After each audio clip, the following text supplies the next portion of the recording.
pela minha fé.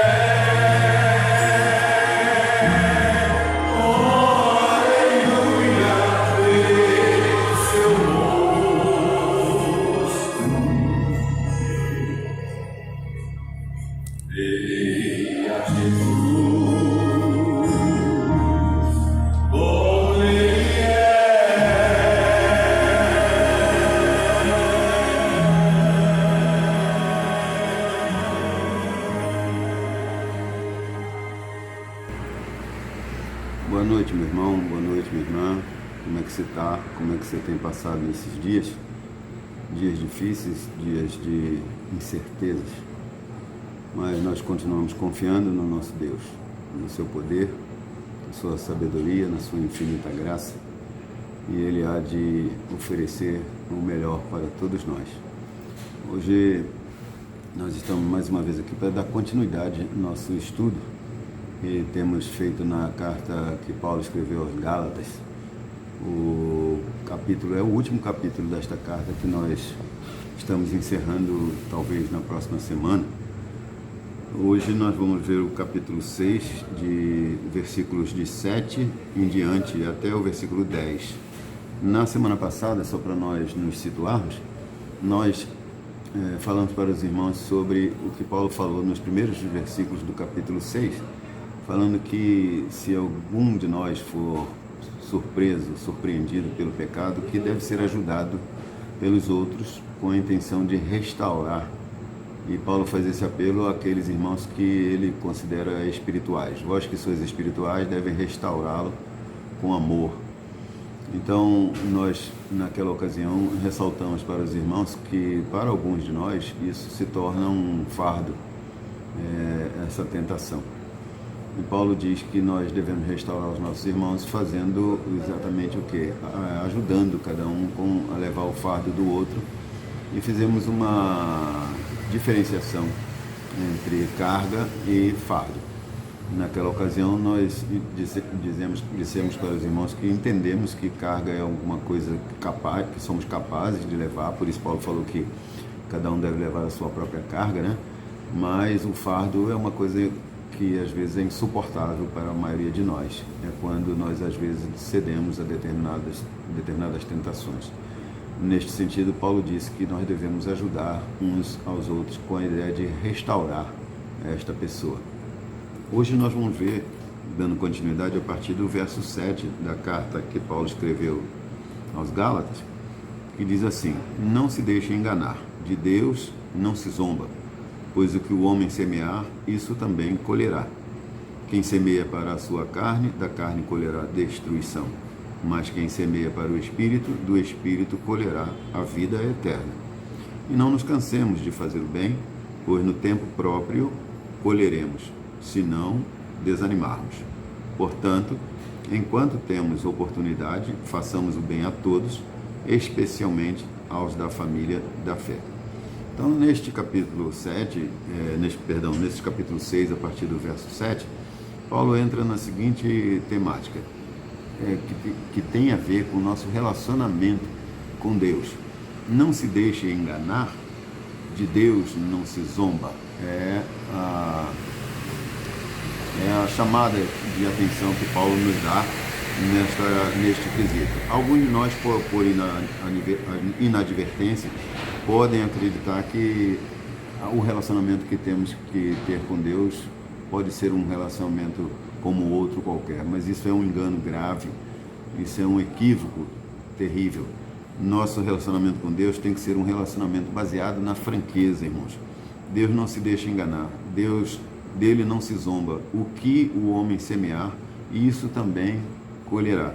Paulo está mencionando aqui uma lei da semeadura, uma lei conhecida como a semeadura. Alguém já disse que a gente pode escolher até que tipo de semente a gente vai plantar, mas nós não podemos escolher de forma alguma o fruto que iremos colher. Nós não podemos plantar um tipo de semente e queremos colher outro tipo de fruto. Isso já ficou definido quando escolhemos plantar aquela semente. É a respeito disso que Paulo se refere quando ele diz que o que o homem semear, isso também colherá. E Paulo diz no verso 8, quem semeia para a sua carne, da carne colherá destruição, mas quem semeia para o Espírito, do Espírito colherá a vida eterna. Pegando carona aqui no exemplo que Paulo falou, da semeadura, é como se nós tivéssemos dois tipos de semente. A semente que poderemos semear para a carne e a semente para o Espírito. Se nós, para a nossa infelicidade, semearmos para a carne, Paulo diz que não tem como colher coisa diferente, só colheremos a destruição.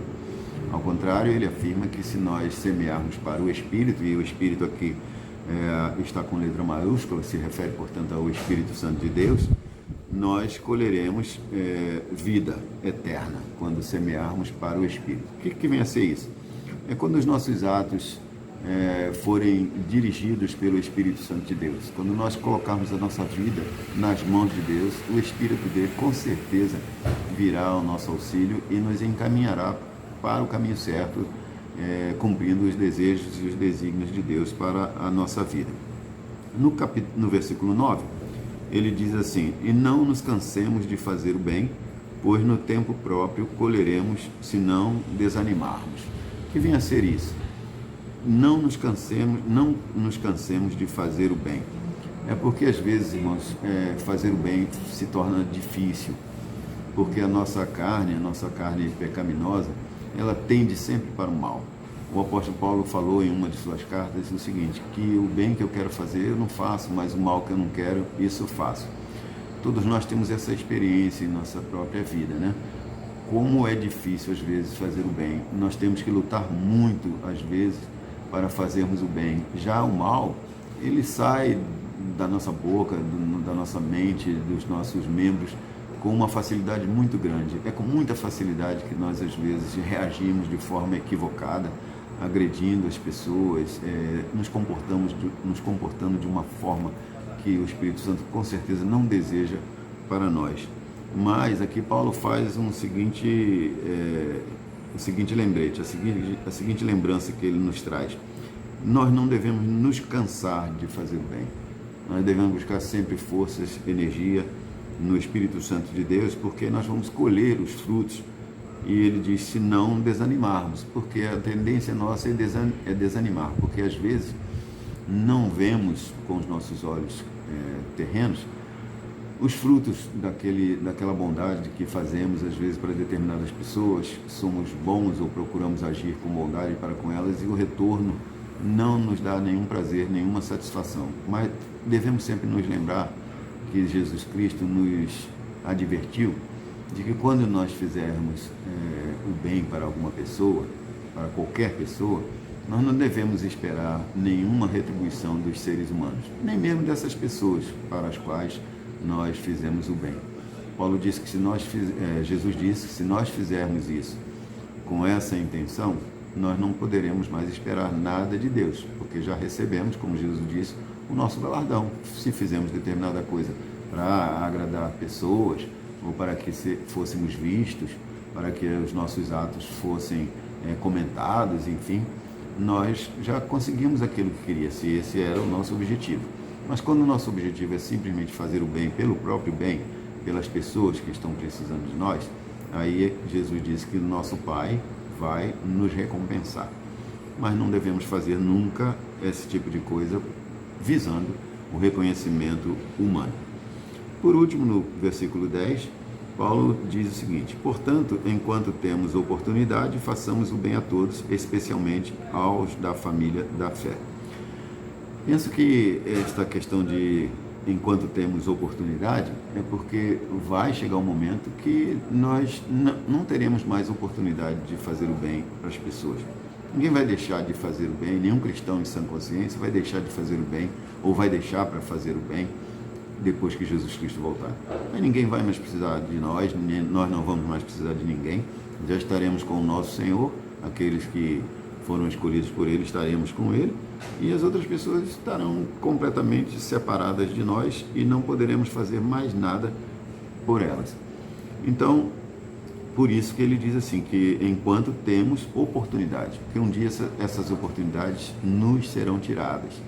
E ainda aqui nesta terra, nesta vida, às vezes a gente tem oportunidades de fazer o bem, mas não fazemos. E depois, quando queremos fazer o bem, mesmo aqui nesta vida, nós não temos mais oportunidade, não temos mais os recursos, aquela pessoa às vezes já não está mais diante de nós e nós perdemos uma grande oportunidade de sermos úteis, de sermos usados nas mãos de Deus para servir pessoas. Finalmente, ele faz a seguinte lembrança: façamos o bem a todos, especialmente aos da família da fé.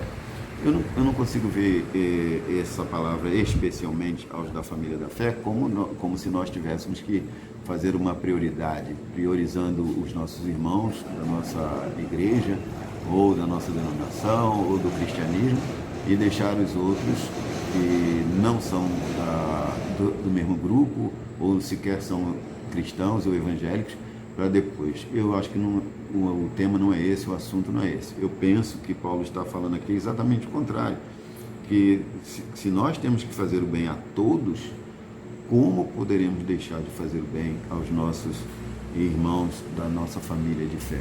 Não tem nenhum cabimento isso. E isso está em acordo com o que Tiago fala, né, na sua epístola, que nós devemos exatamente fazer o bem aos nossos irmãos. Nós não podemos dizer para os nossos irmãos: olha, vá em paz, se vista, aqueça, se coma, se farte, e sem ajudar aquele irmão necessitado. Tiago diz que isso não vai servir para nada, não vai adiantar para nada. Então, meus irmãos, é isso que nós temos para hoje. Na próxima oportunidade nós vamos continuar no capítulo 11, onde Paulo vai abordar a questão da nova criação, substituindo o ritual da circuncisão. Nós desejamos a você uma boa noite, desejamos que o Espírito Santo de Deus esteja sempre com você, dando sabedoria nesses tempos difíceis, onde nós temos que tomar cuidado para não sermos alcançados por esta enfermidade. Mas nós não podemos também esquecer que, na verdade, nossa situação permanece como sempre foi, ou seja, sempre estamos e sempre estaremos nas mãos do nosso Deus, que é um Deus forte, um Deus poderoso, um Deus que pode nos livrar de toda esta situação, mas Ele vai fazer exatamente aquilo que está nos planos dEle, aquilo que está de acordo com a sua vontade, aquilo que vai redundar no final em honra, glória e louvor para o santo nome dEle. Vamos orar. Pai, muito obrigado pela oportunidade que nos deste nesta noite de refletirmos a respeito da Tua palavra.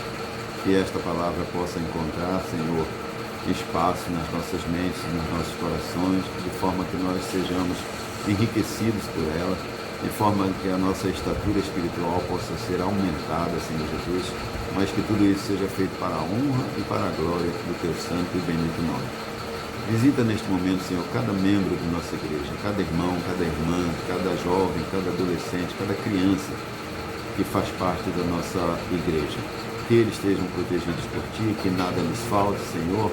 Mantenha, Senhor Jesus, dentro dos Teus planos, os empregos, Senhor Jesus, as condições de manutenção, de alimentação, de saúde, que tudo seja feito nas nossas vidas conforme o Teu propósito, conforme a Tua decisão. Esta é a oração que nós fazemos agora neste momento, em nome do Teu Filho Jesus, nosso Senhor e Salvador, aquele que vive e reina para sempre. Amém.